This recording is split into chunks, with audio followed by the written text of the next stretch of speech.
राम राम राम राम राम राम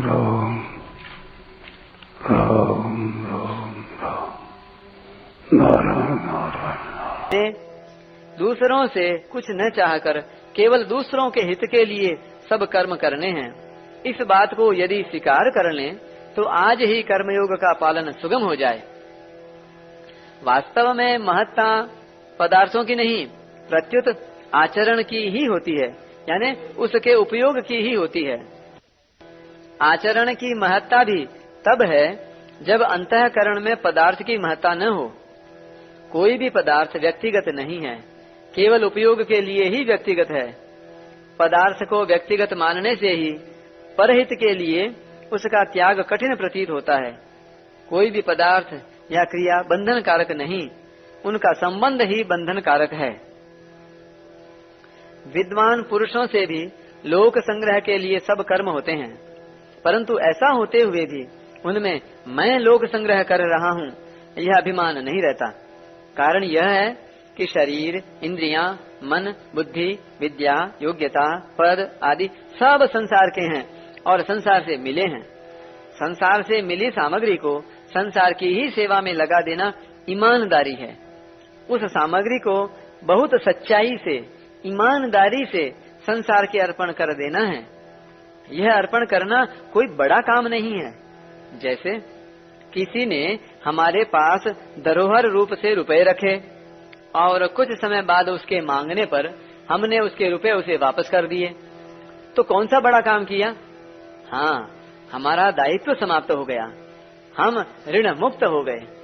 इसी प्रकार संसार की वस्तु संसार के अर्पण कर देने से हमारा दायित्व समाप्त हो जाता है, हम ऋण मुक्त हो जाते हैं, जन्म मरण के बंधन से सदा के लिए छूट जाते हैं। इसलिए सांसारिक पदार्थों को संसार की सेवा में लगाकर कोई दान पुण्य नहीं करना है, प्रत्युत उन पदार्थों से अपना पिंड छुड़ाना है।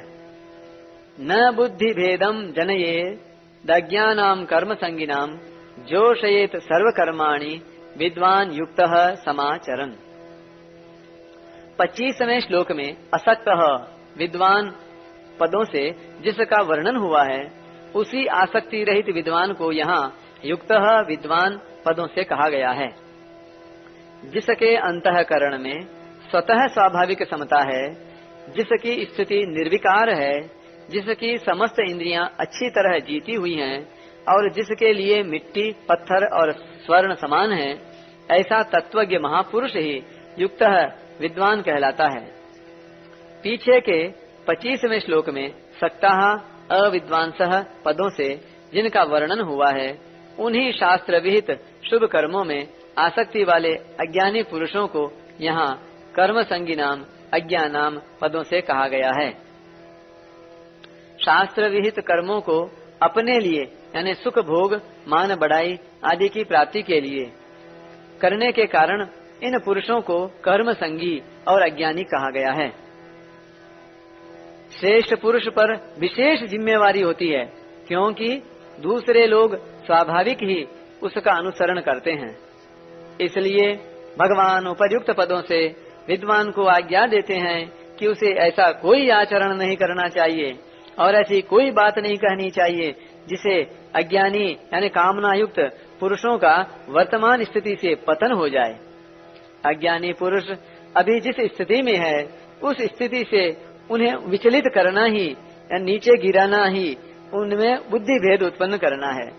अतः विद्वान को सबके हित का भाव रखते हुए अपने वर्ण, आश्रम, धर्म के अनुसार शास्त्र विहित शुभ कर्मों का आचरण करते रहना चाहिए, जिससे दूसरे पुरुषों को भी निष्काम भाव से कर्तव्य कर्म करने की प्रेरणा मिलती रहे। समाज एवं परिवार के मुख्य व्यक्तियों पर भी यही बात लागू होती है।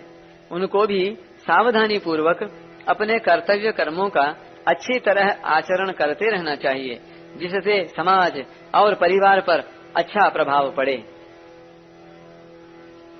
बुद्धि भेद पैदा करने के कुछ उदाहरण इस प्रकार हैं। पहला, कर्मों में क्या रखा है? कर्मों से तो जीव बंधता है, कर्म निकृष्ट हैं। कर्म छोड़कर ज्ञान में लगना चाहिए आदि उपदेश देना अथवा इस प्रकार के अपने आचरणों और वचनों से दूसरों में कर्तव्य कर्मों के प्रति अश्रद्धा अविश्वास उत्पन्न करना। दूसरा, जहाँ देखो वहीं स्वार्थ है। स्वार्थ के बिना कोई रह नहीं सकता। सभी स्वार्थ के लिए कर्म करते हैं। मनुष्य कोई कर्म करे तो फल की इच्छा रहती ही है। फल की इच्छा न रहे तो वह कर्म करेगा ही क्यों आदि उपदेश देना। तीसरा, फल की इच्छा रखकर अपने लिए कर्म करने से फल भोगने के लिए बार बार जन्म लेना पड़ता है आदि उपदेश देना। इस प्रकार के उपदेशों से कामना वाले पुरुषों का कर्म फल पर विश्वास नहीं रहता।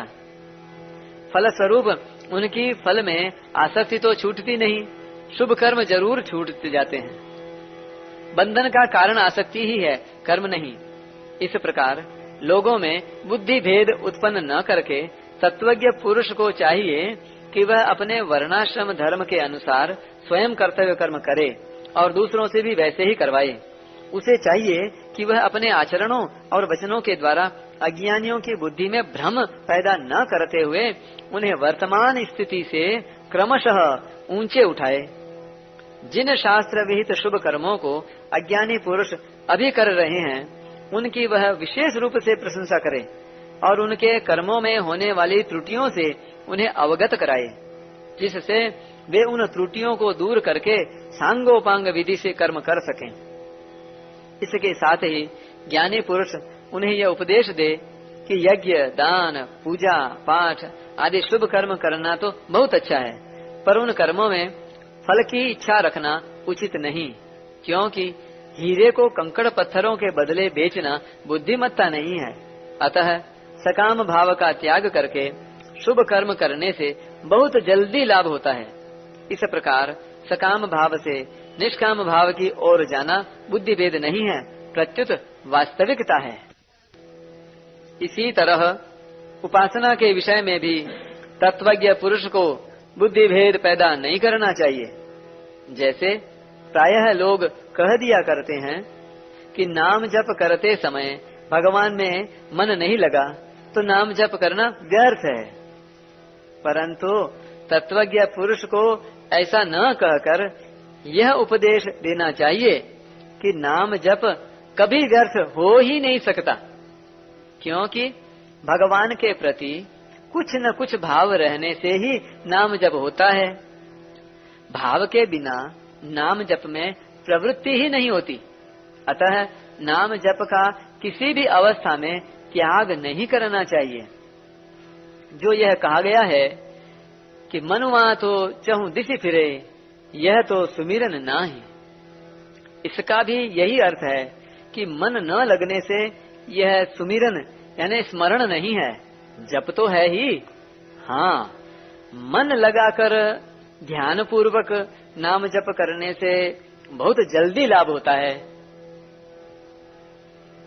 कोई भी मनुष्य सर्वथा गुण रहित नहीं होता, उसमें कुछ न कुछ गुण रहते ही हैं।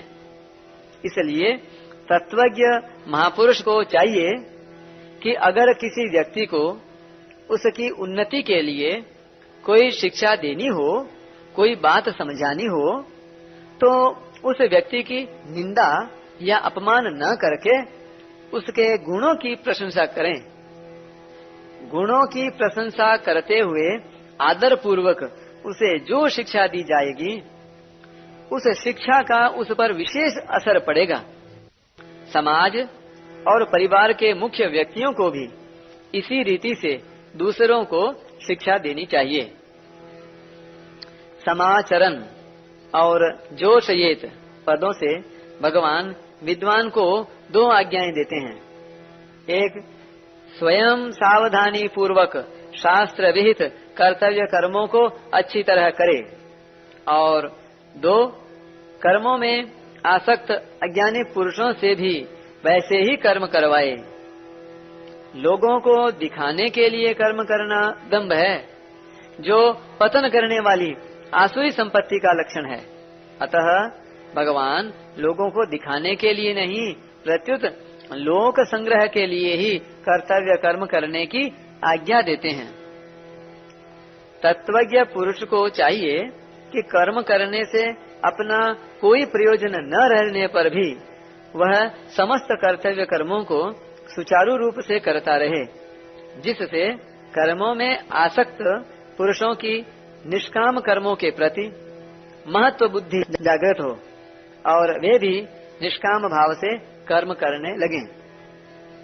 तात्पर्य यह है कि उस महापुरुष के आसक्ति रहित आचरणों को देखकर अन्य पुरुष भी वैसा ही आचरण करने की चेष्टा करने लगेंगे। इस प्रकार ज्ञानी पुरुष को चाहिए कि वह कर्मों में आसक्त पुरुषों को आदर पूर्वक समझाकर उनसे निषिद्ध कर्मों का स्वरूप से सर्वथा त्याग करवाए और विहित कर्मों में से सकाम भाव का त्याग करने की प्रेरणा करें। परिशिष्ट भाव। तत्वज्ञ महापुरुष और भगवान दोनों में ही कर्तृत्वाभिमान नहीं होता, अतः वे केवल लोक संग्रह के लिए ही कर्तव्य कर्म किया करते हैं, अपने लिए नहीं। साधक को भी अपने लिए कुछ नहीं करना चाहिए, क्योंकि स्वरूप में कर्तृत्व नहीं है। लोगों को उन्मार्ग से हटाकर सन्मार्ग में लगाना लोक संग्रह है। लोक संग्रह का उपाय है शास्त्र के अनुसार ठीक आचरण करना, पर भीतर में साधक यह भाव रखे कि मेरे को अपने लिए कुछ नहीं करना है। वह लोगों में यह न कहे कि मैं अपने लिए कुछ नहीं करता हूँ,